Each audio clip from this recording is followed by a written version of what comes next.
Well, good evening, everyone. How are you doing? It's lovely to see you all again, and a very warm welcome, as usual, back to What's for Tea.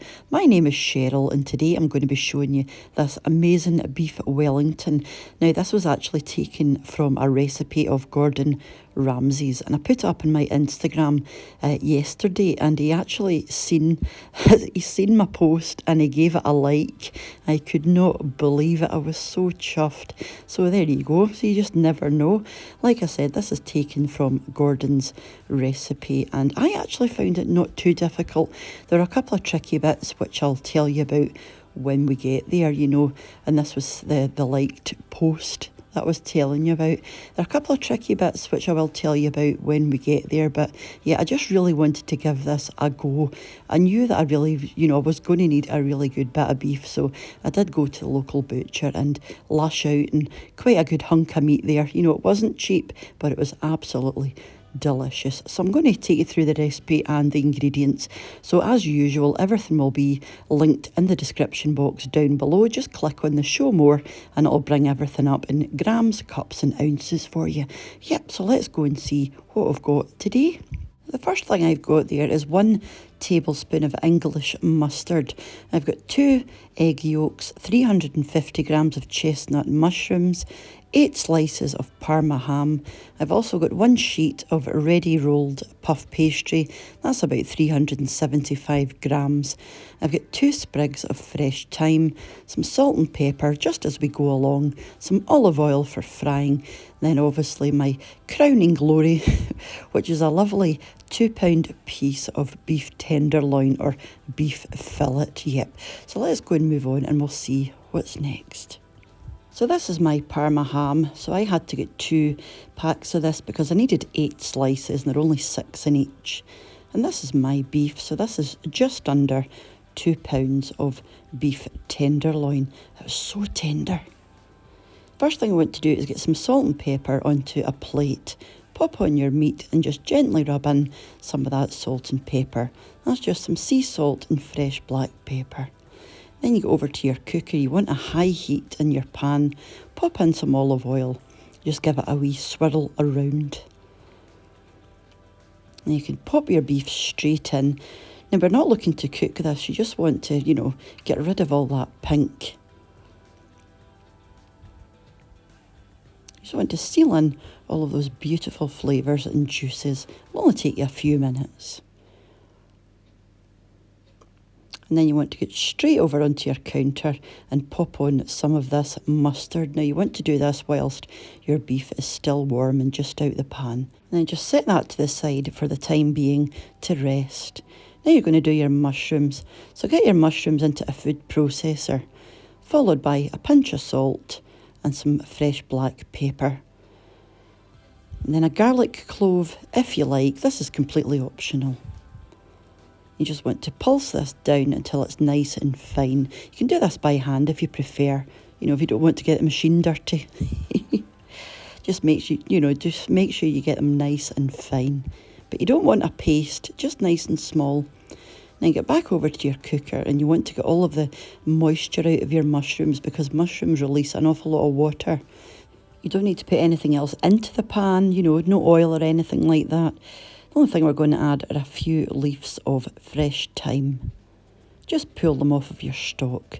And once you get something that looks like this, pop it into a bowl and just let it cool. Whilst you're waiting, you can get back over to your work surface. You want to get a generous sheet of cling film down. And we're going to start building our Wellington. So pop your Parma ham down. You want to overlap your slices, because this is going to cradle your beef and your mushroom mixture and keep everything inside.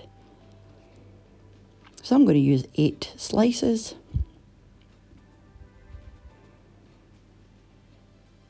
A wee bit of pepper. Now you don't need any salt, obviously it's quite salty as it is. And then pop your mushroom mixture on top of that. Just smoosh it down with the back of your spoon until you get a nice even layer. Just make sure you leave a gap round the edge. Pop your beef on top. You just want to roll the whole thing up. So just use your cling film to sort of pull your ham over your beef. and then tightly roll the whole thing up.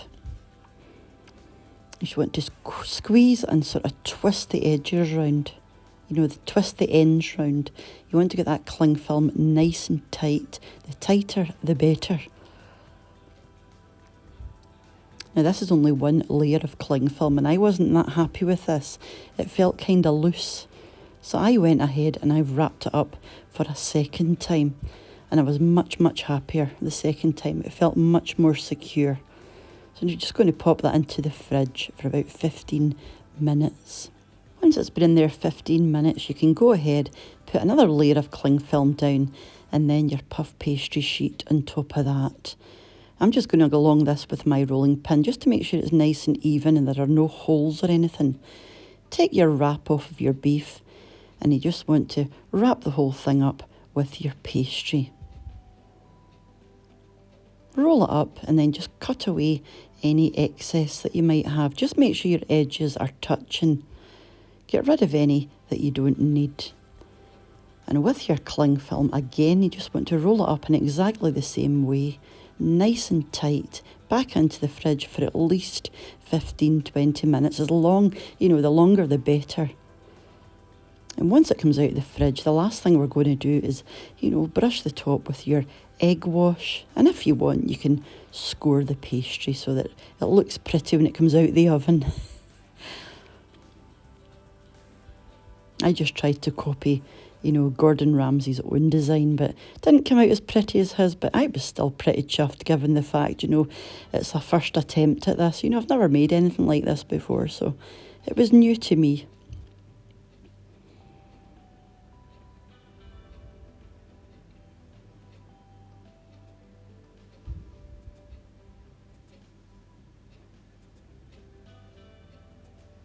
So that's it. The last thing you're going to do is give the top a wee sprinkle with sea salt and then you want to put it into a preheated oven. That's your times and your temperatures there. If you don't like it so pink, you can just leave it in for the longer time, but make sure your oven is lower, obviously. And this was mine when it came out of the oven. I gave mine the shorter time. You want to allow this to rest for about 15-20 minutes.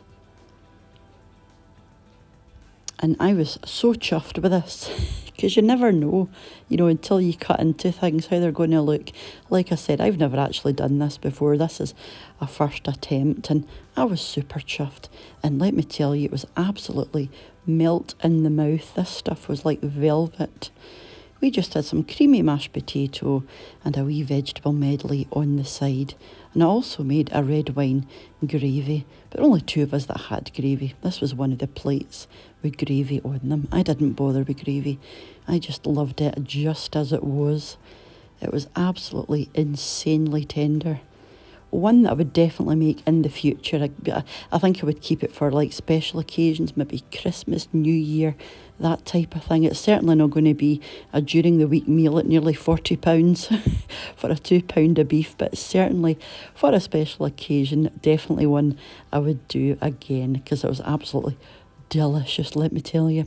So thank you very much, guys, if you've hung around to the end of the video, thank you for sticking with me, and let me know if you're planning on giving it a go yourself, or if it's something that you've had before or you do enjoy yourself. So like I said, that is me for this wee recipe, and I shall be back tomorrow for meals of the week as usual, along with the announcement of that wee degusta box and giveaway. So if you've entered, mind to come back for that, and I shall see you during the week for another wee recipe. So until I see you again, guys, mind to take care of yourselves, and from our wee humble house and kitchen in Scotland to wherever you are in the world, lots of love, take care, and bye for now. Bye now.